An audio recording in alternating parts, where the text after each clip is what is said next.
Este panel se titula La radio y la puesta en escena de lo popular. Voy a presentar muy brevemente a sus expositores, comenzando aquí por Mónica Marona. Mónica es docente investigadora por la Universidad de la República en Uruguay. Ha publicado artículos y libros sobre historia uruguaya y más recientemente sobre historia de la radio. Su trabajo se titula La puesta en escena de lo popular a través de los programas de radio de Eduardo de Paoli, periodo 1932-1946. Le doy la palabra a Mónica. Bueno, muchas gracias y buenas tardes. Bueno, en primer lugar, agradecer por esta convocatoria. Sin duda es un honor, es un privilegio y es una alegría estar acá compartiendo lo que sucede en este encuentro y lo que sucede alrededor, lo que vamos conversando y los intercambios que ya comenzamos a hacer quienes estamos emprendiendo la historia de los medios de comunicación.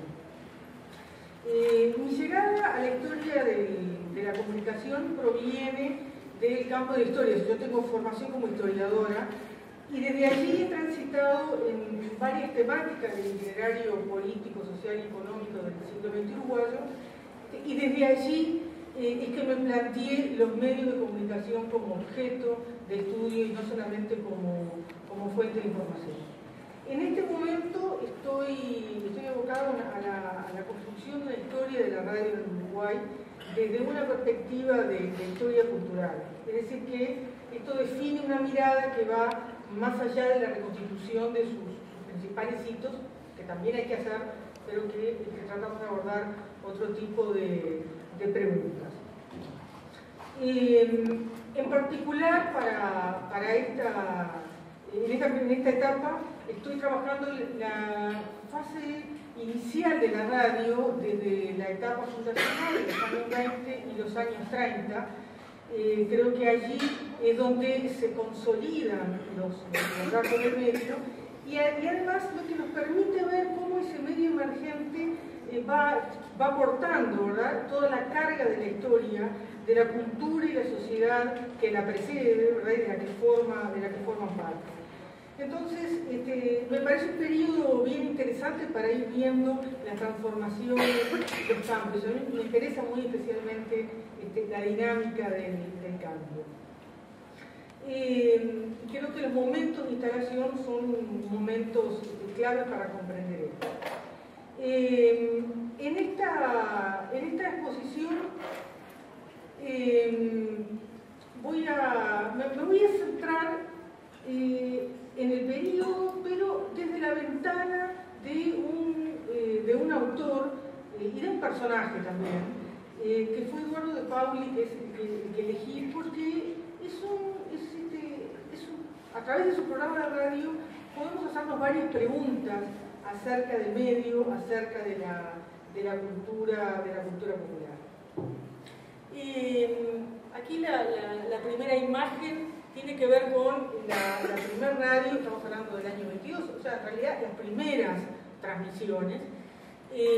La foto siguiente, que es pero ya es una foto obtenida de un archivo particular, es una foto del año 23 o 24, que de alguna manera representa lo que era esa antena aislada, el conjunto de una o dos estaciones emisoras, en Montevideo, el escenario de Montevideo, que muy rápidamente se va a ver poblada por una enorme cantidad de estaciones de radio. Aquí están las primeras transmisiones, brevemente, simplemente mostrar, no nos da tiempo de explicar, pero simplemente mostrar las primeras programaciones, cómo van marcando desde las publicaciones lo que se podía escuchar en forma intermitente, las dos radios instaladas en Montevideo, la Paralizable que teníamos al principio, la Sudamérica Montevideo, y las dos de Buenos Aires que se capturaban, pero que además la programación se anunciaba, ¿verdad? Bueno, el objetivo aquí era acceder a más aparatos de simplemente mostrar ese dial escaso, ¿verdad? Y cómo una década después lo tenemos poblado, y esta es una pequeña porción, apenas un par de días, simplemente para mostrar esa transformación. Montevideo, con sus 600.000 habitantes, tiene en 1931 22 estaciones aéreas, ¿verdad? O sea, tiene un enorme caudal, que además se captaba la onda corta, o sea que había una cultura radial muy instalada. Esta programación muy vasta, muy amplia, entre ellas están las aventuras de Carlos Norton, que ahora estábamos completando la historia, y ya los intercambios que vamos a hacer con Silvia. Entonces, y la pregunta acá viene, bueno, naturalmente es, bueno, ¿qué hay aquí? ¿Qué podemos saber de las audiencias? ¿Y qué podemos saber de este medio que ya en la década del 30, ¿verdad?, se muestra donde hay muchas horas de emisión diarias, hay encuestas donde se le preguntaba a la gente qué radio se escuchaba, qué radio tenía, qué aparato de radio y cuántas horas, hay un promedio de 6 a 8 horas diarias, ¿verdad? O sea que el medio como flujo ya está allí establecido. Cuando quiero ver cómo se constituyen los gustos, las preferencias, cómo se construye esa audiencia, lo que queda claro es que no hay un plan determinado de antemano que prefigure para qué debía ser usada la radio, ni una estrategia comercial armada para conquistar oyentes. O sea, no está establecido de antemano, se va construyendo en un proceso que en esta etapa se va viendo en toda su complejidad, ¿verdad? La imagen que viene ahora es la de Eduardo de Pauli. O sea, la persona que elegí, la ventana, diría yo, desde donde me voy a asomar para problematizar algunos números.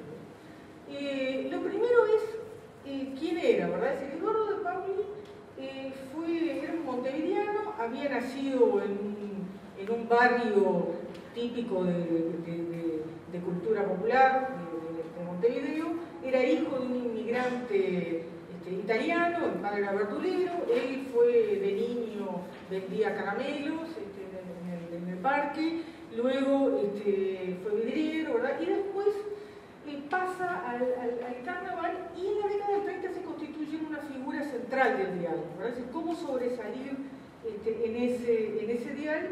Y cómo sobresalir en ese dial implicaba también que, bueno, en el marco de un modelo comercial que requiere publicidad, ¿verdad?, bueno, había que disputarse también esos espacios de publicidad en el marco de un dial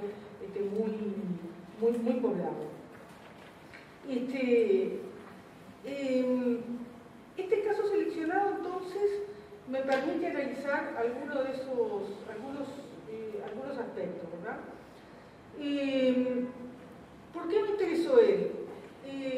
Empieza a trabajar en radio, bueno, para empezar, nació en 1909, murió en el 46, o sea, murió muy joven, a los 37 años, en lo máximo de su popularidad. Empieza a trabajar en radio, y de allí él tiene una de sus cualidades, que es la versatilidad de su voz, que le permitía hacer sus personajes, interpretar sus personajes. O sea, él solo hacía 8 personajes. ¿Cuál es la matriz, digamos, de donde se nutre? Él sale del carnaval, ¿verdad? Es decir, él formaba parte de un conjunto carnavalero, una categoría que se llama Máscara Suelta, que es una categoría que en la década del 30 implicaba todo lo que no era murga, ¿verdad? Se le llamaba Máscara Suelta, que eran, bueno, toda clase de cantores, agrupaciones, etc., ¿verdad? Bueno, y él formaba un quinteto que fue un éxito arrollador en el año 1931, ¿verdad? Incluso muchas de las canciones de ese momento continúan hasta el día de hoy, siguen teniendo, digamos, un éxito importante, ¿verdad? Como la Parisina, por ejemplo. Y ahí empieza a trabajar en radio. Inmediatamente va a trabajar en radio, él se ofrece para trabajar en la radio e inmediatamente adquiere un éxito, una popularidad enorme. Un dato que es el que normalmente se menciona, pero que no es lo único ni lo más importante, pero sin duda está marcando por qué considera la atención, es que en 1936, ¿sí? Estamos hablando de una ciudad de 600.000 habitantes, el Estadio Centenario, o sea, el estadio de fútbol que había sido inaugurado en 1930, donde se celebró el primer mundial de fútbol, con una capacidad de 70.000 personas, fue colmado, ¿verdad?, absolutamente por los seguidores de Eduardo de Paoli. Estamos hablando de que casi un 10% de la población estuvo desde las 2 de la tarde de un 19 de diciembre, o sea, en pleno calor, ¿verdad?, haciendo fila para poder ingresar y ver a esta figura. Y ahí es más, su poder de convocatoria, su éxito fue enorme. Un dato que es interesante, en su pasaje del carnaval al dial, en su pasaje, y lo que perdura es su figura de Paoli, es lo que le da estabilidad, digamos, su figura y los personajes que ahora vamos a analizarlos, vamos a ver algunos de sus rasgos distintivos. ¿Por qué digo esto? Porque transitó por varias radios, porque tuvo varios programas, pero casi nadie recuerda cómo se llamaban los programas. O incluso en las crónicas, he visto bastantes revistas, bastantes archivos, es Candelario, que era su personaje, ¿verdad? Típico también de la expresión de cultura popular, ¿verdad?, donde el personaje predomina sobre el autor. Después es de Paoli y él encierra todas las cosas. Usaba como seudónimo, no usaba como seudónimo, él se refería a sí mismo como el Fregoli del éter, o sea, en alusión a Leopoldo Fregoli, ¿verdad?, que había sido una figura muy destacada y que había estado en el Río de la Plata, había estado en Buenos Aires, había estado en Montevideo en 1895. Esto lo obtuve de la publicación de Eduardo Romano.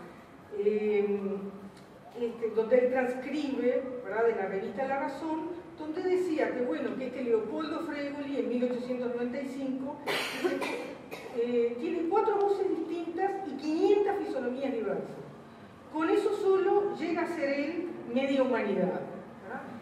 Esto que en 1895 es lo que él de alguna manera toma de Paoli, ¿verdad? Toma de decir, es capaz de hacer toda la humanidad, de imitar todas las voces posibles. Ahora vamos a ver algunos de esos rasgos y acercarnos a algunas preguntas que surgen de aquí. ¿Con qué me conecta de Paoli cuando me asomo a examinar sus 15 años exitosos en cualquiera de las radios que tuvo? Bueno, primero que nada, la versatilidad de Leopoldo llegó a imitar a todos los personajes sobre todo italianos y españoles, etc., ¿no?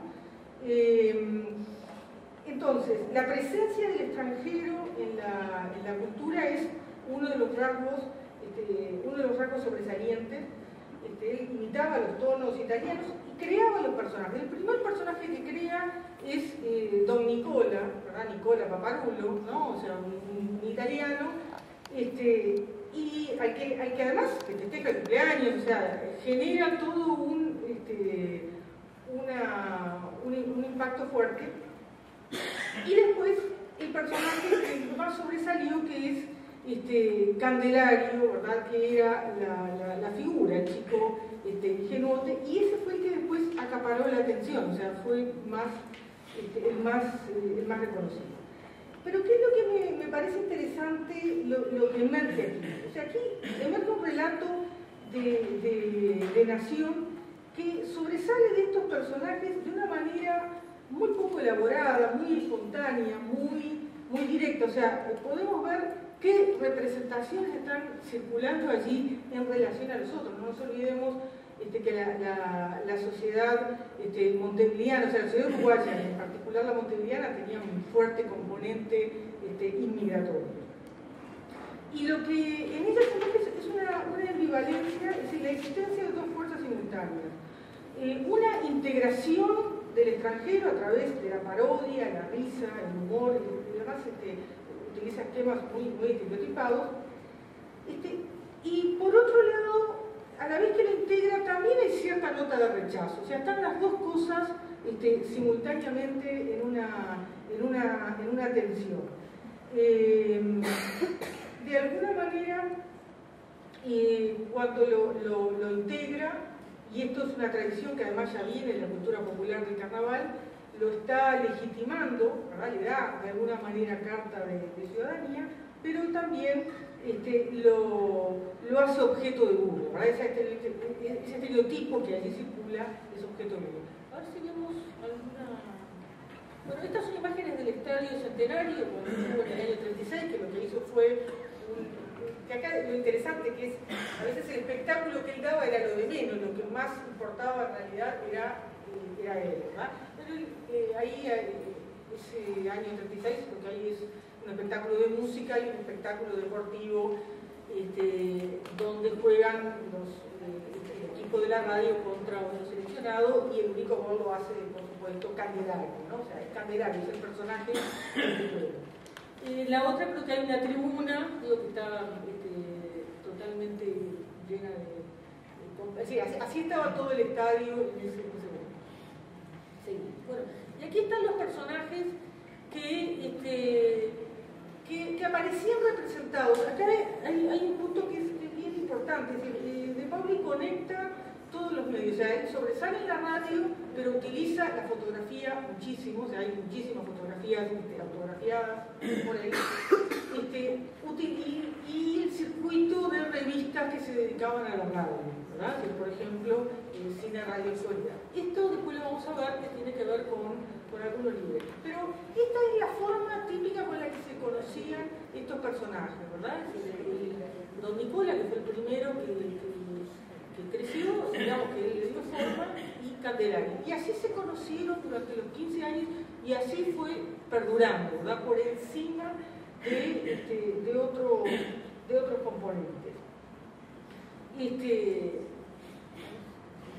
Bueno, ahí está todo el conjunto de personajes que él solía representar y que se solía mostrar, bueno, era el personaje que hablaba y no era. Bueno, no tenemos tiempo ahora a hablar de esa ambivalencia respecto al extranjero. Un segundo punto que me interesaba marcar era la relación campo-ciudad y cómo aparece representado. Es decir, acá predominan los personajes urbanos, pero en 1939 Eduardo de Pauli produce y estrena una película que se llamó Radio Candelario. Esa película, y eso es interesante, Uruguay tiene muy poca tradición de producción, es la tercera o cuarta película que se produce en ese momento. Tiene un éxito arrollador de público porque él era el que concitaba la atención, no por la película en sí misma, que es una película bastante pobre, bastante precaria, no tiene, es muy débil y hecha con mucha rapidez. Pero es interesante, seguimos a ver si hay... bueno, aquí, esta es una escena, la película se llamó Radio Candelario y contaba la historia de la radio, entonces es interesante verla como relato del propio medio, ¿no? Y ahí aparece, digamos, Candelario, porque el que actúa es Candelario, ¿verdad? Que es el que está allí pensando qué hacer y dice, bueno, vamos a salir a buscar recursos, y ahí aparece diciendo, es un momento donde él, después de esta escena, él se levanta y hace casi como una arenga que es bastante extraña en él, ¿verdad? Que dice, precisamos artistas que tengan verdaderos valores, eso lo tengo resuelto. Si usted me lo permite, me voy para afuera, se lo dice a la dueña que está allí. Dice, sí, a Campaña. Allí están los genuinos cultores de nuestra canción criolla, los que como nadie saben sentir el dolor o la caricia suave de una viralidad. los que arando la tierra o domando un potro y llenándose los pulmones de aire puro, respiran en la canción que más tarde cantarán a la chilusa guapa a causa de su amor y su dolor. Sí. Me interesa esto porque aparece, es muy poco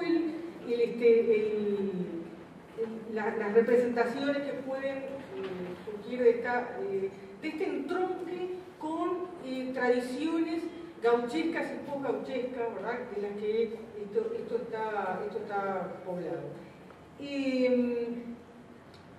Dos datos más, aunque sea como titulares.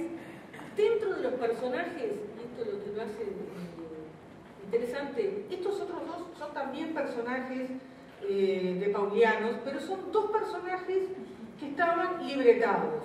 O sea, de Pauli también estaba libretado. Y entonces, estos dos personajes, uno de ellos es Mirundela y el otro es llamado Pinto Cardeiro, es un exiliado por la Guerra Civil Española, y entonces está con la causa republicana. Constantemente, ¿verdad? Desde estos que eran personajes serios, ¿sí? Estos son los que reflexionan, estos son los que incorporan un tipo de ciudadanía, ¿verdad?, que tiene raíces y tradiciones muy fuertes. Sin duda, la causa humanitaria, el voto de la mujer, etcétera, lo último que quería desarrollar, ya termino, es cómo conecta, el tercer nivel conecta el mundo letrado, o sea, la ciudad letrada, ¿verdad?, y la cultura popular. Y ahí aparece, creo que aparecía un poco antes, que es el libretista y de Pauli. Y acá a mí me interesa muchísimo el tema del libreto, ¿verdad? Y cómo Ovidio Fernández, que es uno de los que lo libreta, no es el único, él marca la tensión, ¿verdad? Marca la tensión y lo que le costaba a él digamos, circunscribirse a ese marco y a esa referencia con la cultura letrada. Ahí hay toda una dinámica y un cruce de miradas que es muy fuerte, ¿no? O sea, y en relación a este punto que hay mucho para analizar, dejo simplemente la planteada lo que me interesa marcar de esa relación entre cultura letrada y cultura popular a través del personaje y su libretista, en una tensión permanente, porque de Pauli se escapa por momentos. Podemos conocer de las audiencias, cómo a través de los textos nos podemos asomar a esas audiencias, y hay un corpus bien interesante, no solamente, o sea, transitó por todos los géneros, y transitó también por el radioteatro, y acá muestro simplemente, seguimos, estas son las cuestiones de audiencia, escribía el personaje, escribía él personalmente, esta es una carta muy temprana, donde él contesta las cartas manuscrito, después ya lo va a hacer a través de la prensa, pero es un rasgo bien interesante que mantiene. Bueno, y acá simplemente mostrar dos radioteatros cuyos libretos aparecen y que son bien interesantes, son dramáticos, pero son los personajes los que actúan, ¿no? Es el reparto, aparecen todos los personajes y los escenarios. Y uno es bien urbano, donde está el hombre de la calle, que es ese Videla, que de alguna manera también tiene la nostalgia, es un momento de dictadura, y entonces se asoma, digamos, la vertiente también política, y el otro, ya está. Ya no puedo decir más nada, simplemente que abre una cantidad de posibilidades para indagar la cultura popular, indagar sobre todo lo que es la conformación y la consolidación de este mundo. Muchas gracias.